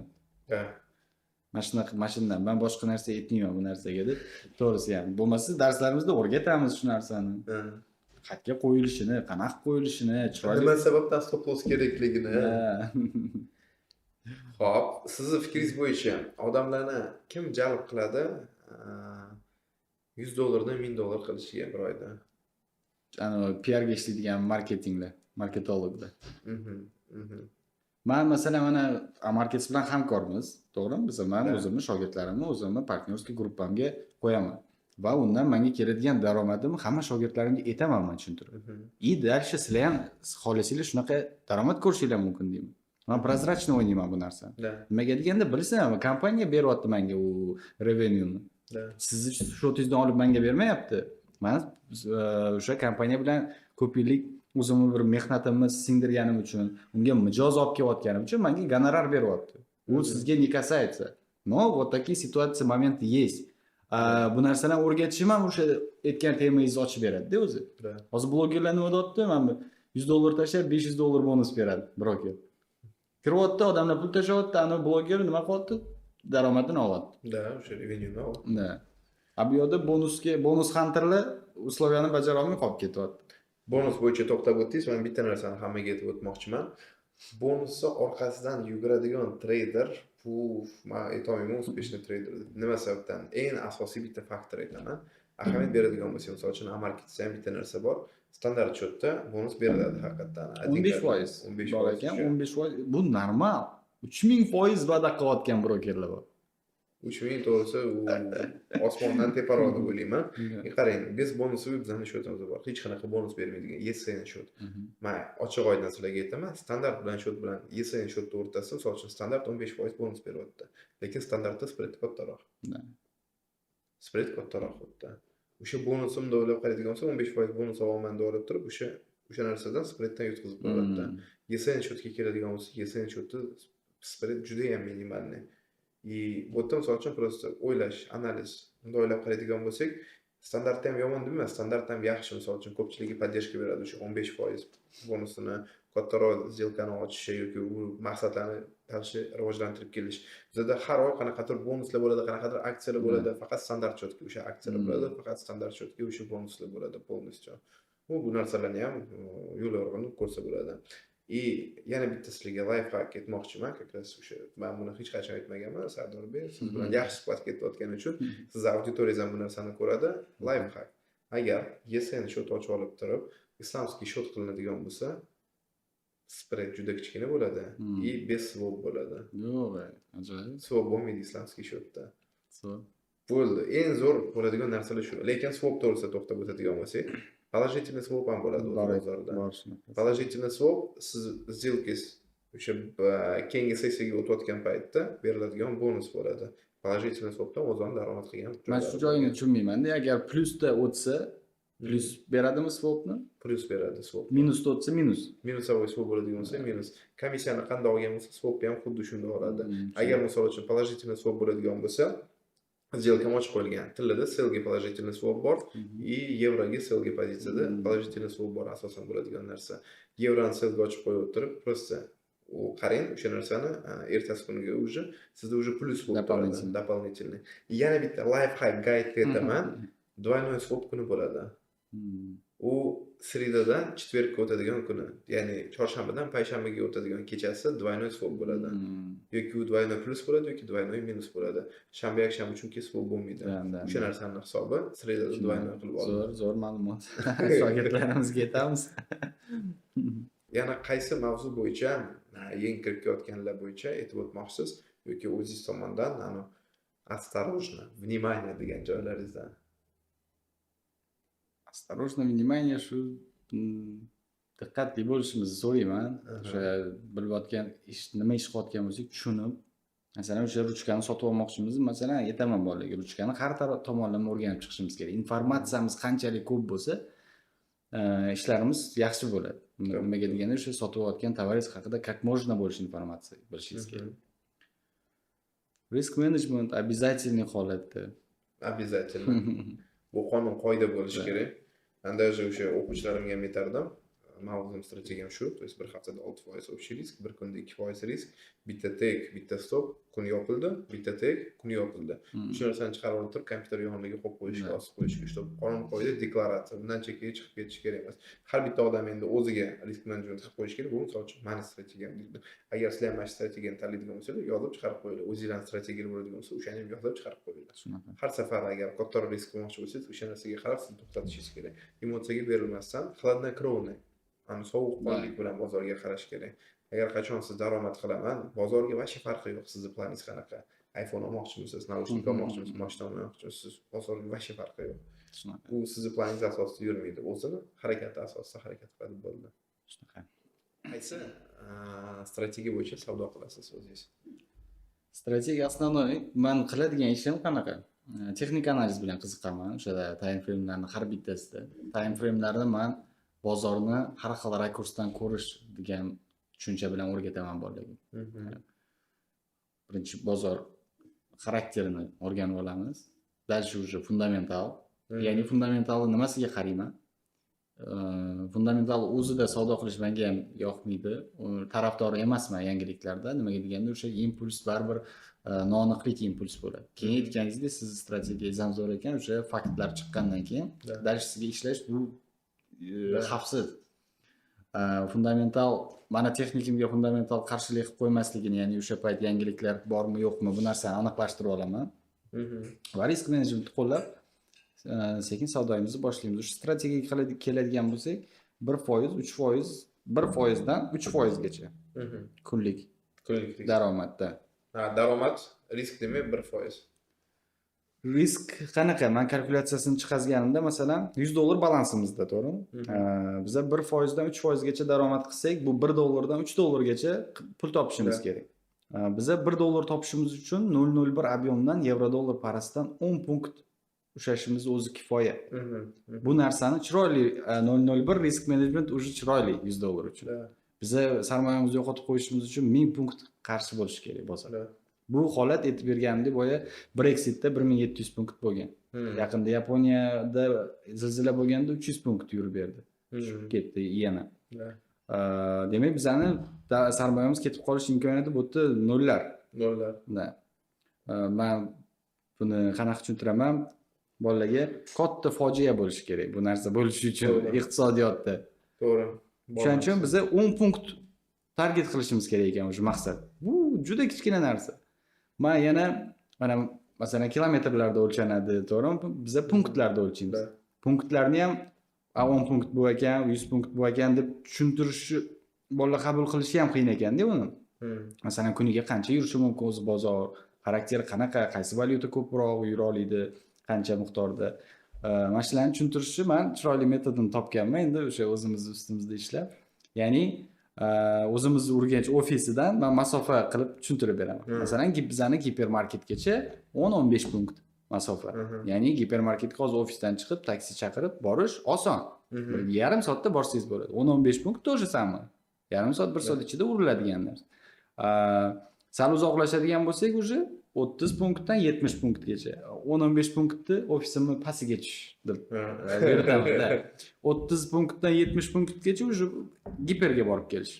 Полный возможно. Hozir kelaman deb borib kelinadi. Уже Urganchdan Xivagacha men 300 punkt hisoblaganman. 200-300 punkt. Ya'ni bu asosan o'sha kuchli yangiliklarda yurishi mumkin bo'lgan masofa. Уже Xorazmdan Toshkentgacha 1000 punkt deb hisoblab berganman bolalarga. Endi как men o'zim yaxshi ko'raman-da yoki mana sohaga 0 kelyapti. Men unga elementar narsalar bilan tushuntiraman. Hayotiy narsalardan. Da, kartoshka, piyoz, mana shularni qo'shib bir qiziqarli tarzda miyasiga o'sha auditoriyani yetib boradigan tarzda tushuntirish xohlayman o'zim.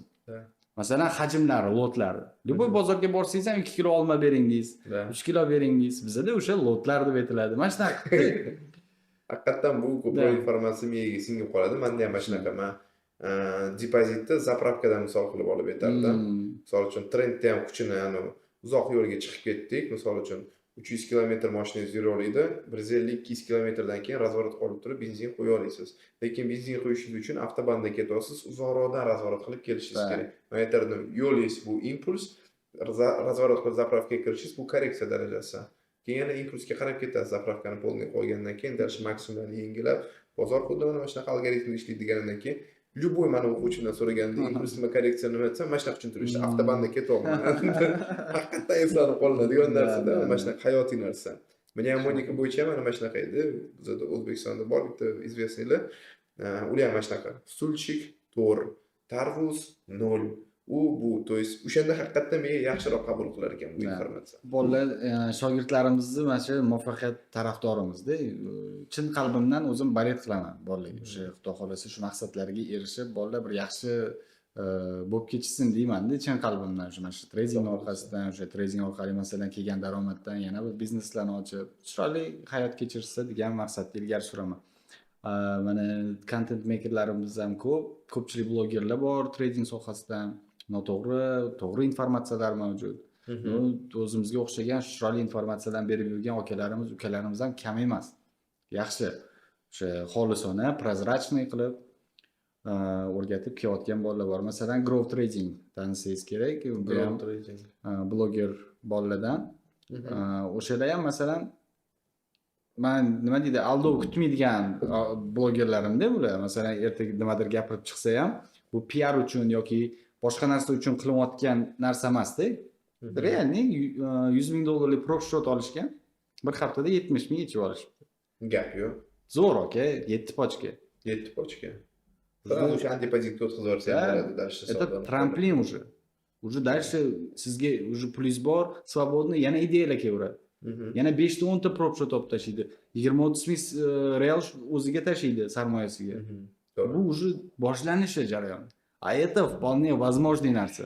Shu shogirdlarimiz ham xudo xolasa bu narsaga intilsa, qila oladi, qo'lidan keladi bu narsa.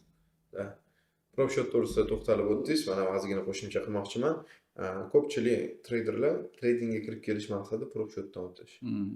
bu men noto'g'ri maqsaddan demayman, lekin maqsad tradingdan avvalambor foydaga chiqib, foydada ishlab yurish deb o'ylayman, долгосрокka ishlab yurish. Propshot bu birinchi tramplin. Да. Depozitni oldingiz 70 ming misol uchun chiqarildi, bo'ldi. Shu 70 ming bilan mashina olib bu yoqqa olish emas sразу. Depozitga tashlash. Ertaga propshot yopilib qolsa, Да, prop да. kompaniyalar yopilib qolsa. Qanchasi уже birma-ketin yopilib ketyapti. Вполне возможно. Misol uchun o'sha prikollar ham chiqib ketyapti. TFF yopildi. O'shandan keyin ketaman. Shibonka zavodga treyderlar kim bor deb. Shuning uchun to'plaga ham ishonib qolish kerak emas. Bu vaqtinchalik aytganingizdek tramplin qo'yib turib depozitga дальше прокачивать qilish kerak. Sizni depozitingiz bu sizni realniy pulingiz. Да. Ertaga xohlaysizmi hammasini chiqarib olib boshqa biznesga keting agar Shunaqa. o'xshamayotgan bo'lsa. Indinga xohlaysizmi просто chiqarib olib turib shu uyga oling, qiladigan bo'lsangiz, lekin o'ylab ko'ring bu narsani qilishdan oldin yana bir bor. Bitta o'rtog'im bor. Zo'r menga bitta gap aytganda, mana o'sha tradingdan o'sha normalniy oyga chiqarib kelyapman, xudoga shukr o'sha paytda ham gaplashaman. Men qara o'rtoqlar, men biznesga tiqmoqchiman deyapman, chunki deganda men prinsipi tradingdan yaxshi daromad ko'ryapman deyapman. Yana bitta-ikkita biznes ochib qo'ymoqchiman offline deyapman. Nima maslahat berasan dedim. O'sha og'ayni menga yana dars intilishimga bergan yordami bo'ldi, maslahati bilan. Menga nima dedi? Bekdida qancha misol uchun даже elementarniy bitta pochka to'g'risida gaplashadigan bo'lsak ham deyapti. Qayerdan olding o'sha bitta pochkani deyapti. Qaysi biznesdan daromad qilding? Tradingdan deyapti. Tradingga deyapti. To'xta deyapti. Offline yana boshqa biznesda ko'rib chiqmoqchiman deyapti. O'zingni bilimingga deyapti. Nima sababdan deyapman? Chunki deganda sen o'sha yerdan foyda qilgansan deyapti. Уже opiting bor deyapti. Opiting bor. Yangi biznes hozir ochasan deyapti. Yoqqa pul tiqasan deyapti. Yana 2-3 ta pochka ham kirib ketadi deyapti. O'xshaydimi, o'xshamaydimi? 50 deyapti. Bu yerdan pochka chiqardingmi? Demak, mana shu ishing o'zi yaxshi deyapti. O'zingga tiq rivojlanishingga. Mana misol uchun oldin darslar bergan paytim bo'lgan, menga ham ko'p savol berishardi. Nima sababdan misol uchun siz trader bo'lib turib dars berasiz? Да. Kim dars berish kerak? Kim dars berish kerak? PR qiladigan odamlarmi yoki blogerlar dars berish kerakmi o'ylab qolaman-da. Misol uchun men xohlayman, bu hamma rivojlanishiga. Конечно. Men yashirmayman. Da, sizlardan daromad kelyapti menga. Lekin sizlardan kelayotgan daromad, men tradingdan topayotgan daromadni даже yon atrofiga ham yetmayapti. Bu menda qanaqa stereotip? Birinchi o'chirtda boshqa odamga ta'lim bilim beryapman, bo'ldi. O'zim ham ta'lim bilimimni o'sha yo'nalish bo'yicha yanada mustahkamlab kelyapman. O'zimda bor narsani, misol uchun, bilish bu bitta narsa, tushuntirib bera olish, yoritib berish boshqa odamga bu ikkinchi narsa. Misol uchun, hamma uspешный trader ham o'zini bilayotgan informatsiyasini yoritib bera olmaydi. Tog'dan kelib bog'dan chiqib ketishi ham mumkin bu narsada. Mani stereotipim qanaqa edi? O'qishdan kelayotgan pul meni o'zimni rivojlanishimga ketadi. То есть, вот там, misol uchun, n summa keldi. N summani borib o'sha dars boshqa kurslardan, chet el, Amerikaning kurslaridan, Ukrainaning kurslaridan, yanada rivojlanishga, individualniy обучениyalardan, katta treyderlardan hamma shu narsani olishga, darsga ketkizaman. Конечно, okey. U hech qanaqasiga, agar odamlarda misol uchun bo'ladigan bo'lsa, mif to, что trader, misol uchun hamma kategoriya bor o'zi, kimdir qanaqa yurish-turishiga to'g'risi menga farqi yo'q, odam o'zining nuqtai nazari, uni hayoti. Lekin o'zimdan kelib chiqib aytaman, bilimdan olgan pulimni bilimga investitsiya qilish. O'sha narsa yaxshiroq rivojlantiradi. Shunaqa. Mana shu birinchi potokimni qilayotganimda prop trading tushunchasi uncha dolzarb emas edi. Lekin mana o'zi bizda qanaqa mana Vaisov familiyam-ku, Vaisovlar sulolasi deymizda endi biz. O'sha amakimlar bor bizani, adam ukalari. Bizda hammasi bittasi Python bo'yicha programmist, yana bitta akamiz kiber xavfsizlik bo'yicha. Yo'nalishimiz IT yo'nalishida. Men ham masalan dasturlashni bilaman aytdim-ku, sizga Telegram botlar, mobil ilovalar, veb-sayt, landing page'lar yarataman. Bu narsalarni o'sha qiziqib o'rganganmiz. Qarang, dasturchilikka o'rgataman deb shogird ola olmayman-da men. Aytayotganingizdek, siz boyagi fikringizdagi o'sha bilgan bilan yetkazib berish ham bir san'at-da buni. Biror bir soha, masalan, dasturchilikni bilaman mana bu. Lekin men undan shogird tayyorlashimga o'zim uver emasman. Shuning uchun men tradingdan mana shogirdlarimni ko'paytirishga bel bog'laganman, deb xudo xolasa. Shunaqa aytayotganingiz to'g'ri. Haqiqatan u ilm olish bitta, bozor tushunish bitta, ilmni bergan narsani translировать, bilimni translyatsiya qilish u ikkinchi narsa. Bu narsaga ham, misol uchun, bu kartochka piyozdan qilib misol aytsangiz, haqiqatan bu zo'r. Bu odam esda qoladigan narsa. Xo'sh, savollarga keladigan bo'lsak, Xo'p, bilaman, to, что o'zi ko'pchiligi misol uchun menga ham yoqmaydigan bitta savol o'zi, qancha oyga foyda ko'rasiz degan savol. Summa bo'yicha gaplashmaymiz, чтобы hech kim o'ylab qolmasligi uchun protsent miqdori bo'yicha. Sizni fikringiz bo'yicha oyiga qancha protsent yaxshi, yetarli? Men o'zim ko'p savdo qilmaydigan treydermanda. Optimalniy variant, optimalniy savdo paytida o'z daromadimni olishga harakat qilaman. Har kuni yoki masalan kuniga bir nechtalab сделкалар ochib tashlash tarafdori emasman. Bormi ideyangiz o'sha kungi? O'z savdo jarayoni nimalardan iborat? Ssenariylardan iborat. Biza o'sha yoki degan narsani if deydi-yu inglizchada. Bu programmirованиеdan borda. User bu knopkani bossa, mana komanda degan. Bizda ham xuddi shunaqa ssenariy bo'lishi kerak-da. Masalan, narximiz falon nuqtaga borsa, ssenariy qanaqa bo'ladi? Mani balansim nima bo'ladi? Sredstvam, equitylarim nima bo'lib qoladi? Normalniy bo'ladimi o'sha yerda? U zonani ham o'sha urovnylarni bilgan holda savdo qilinadi. O'sha har xil ssenariyni ko'rib chiqamiz. Keyin savdoga kiriladi, o'sha nima deydi, уверенный savdo qilib.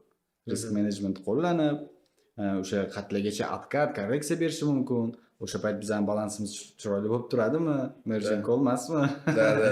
Hisob-kitob qilinadi, kiriladi. Men endi 5-6 ta prop shotlarni boshqaraman hozirda.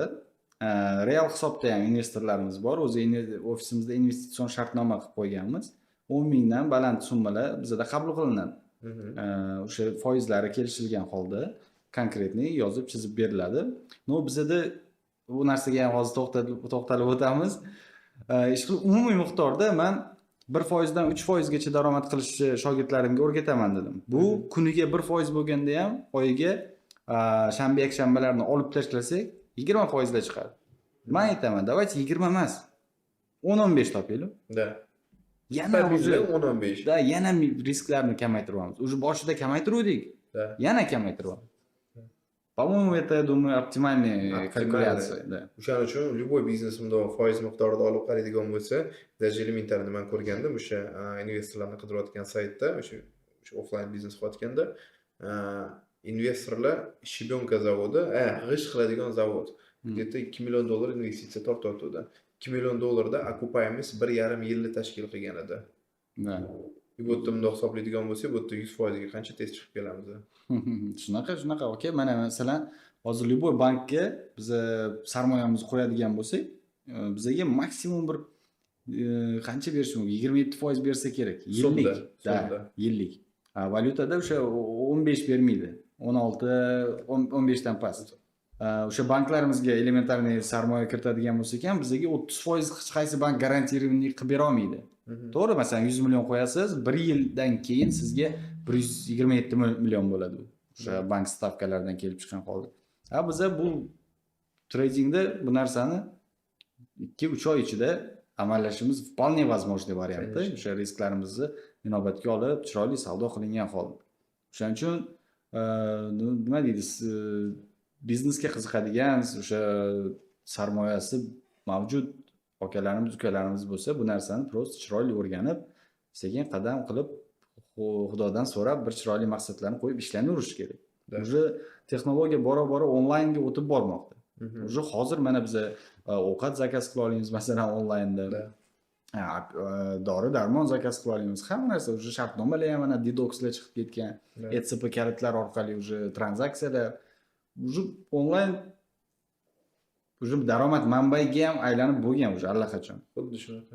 Cho'chish kerak emas. Prosta o'sha yaxshi nastavnik, o'sha maslahat oladigan bir yaxshi insoningiz bo'lsa, yo'qni tepaga tavakkal olib turib harakat. Shunaqa. Sardor aka, avvalambor rahmat bugungi vaqt ajratib kelganingiz uchun, odamlarga shuncha tushuncha berganingiz uchun. Bugun haqiqatan juda ham ko'p informatsiya bo'ldi. Nima desam ekan? Men o'ylayman, to'g'ri, ko'pchilik bu narsadan mamnun. Обязательно bu narsani kommentariyada yozib qoldiringlar do'stlar, o'zlaringiz fikrlarini yoki qanaqadir mana shunaqa o'xshash situatsiyalar sizlarda bo'lgan bo'lsa, sizlar uchun bitta tayyorlab qo'ygan o'zi syurprizimiz bor. Avvalambor aytamizmi, keyin aytamiz. To'g'rimiz. Bo'ldi.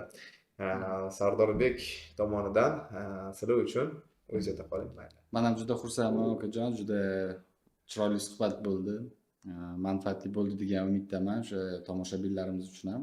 O'sha konkursimizga to'xtaladigan bo'lsak, давайте men 5 ta shogird olaman o'zimga bepul.